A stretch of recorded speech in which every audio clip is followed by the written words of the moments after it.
Royal Dynasty. Bakuru vedare he want to fane kumpare Mobster Tita manso Metela again Changu chakabata na chipora Nikamfunga ndinoona hora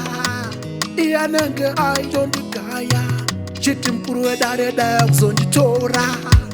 Bebitsi munguwa ndinononoka Bebitsi munguwa ndinotomoka Uri shushura ndachka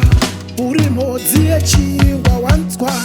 Pane zvinoitika kana taonana Zviriko zvinoitika patinosangana Uri nyanyadzi vheneka ndione Naitire shiri tende mumakore Zvinoitika patinoonana Zviriko zvinoitika kwatinosangana Uri nyanyadzi vheneka tione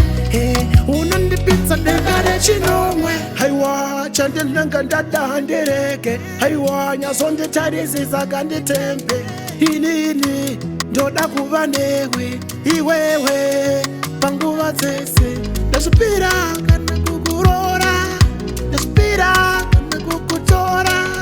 Pauri hapana chandinoshora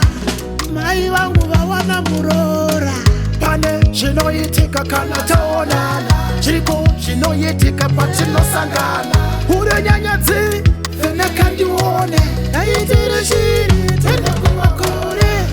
Zvinoitika patinoonana Zviriko zvinoitika kwatinosangana Uri nyanyadzi vheneka tione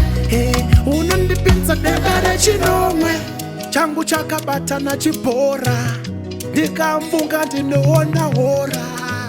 Iyanenge ayo ndigaya Chiti mkuru wedare daya kuzonditora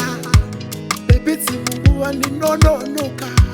Bebitsi munguwa ndinotomoka Uri shushura ndachka Uri modzi yechingwa wanzwa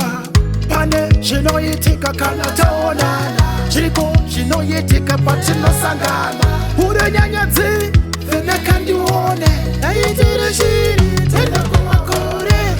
Zvinoitika patinoonana Zviriko zvinoitika kwatinosangana Uri nyanyadzi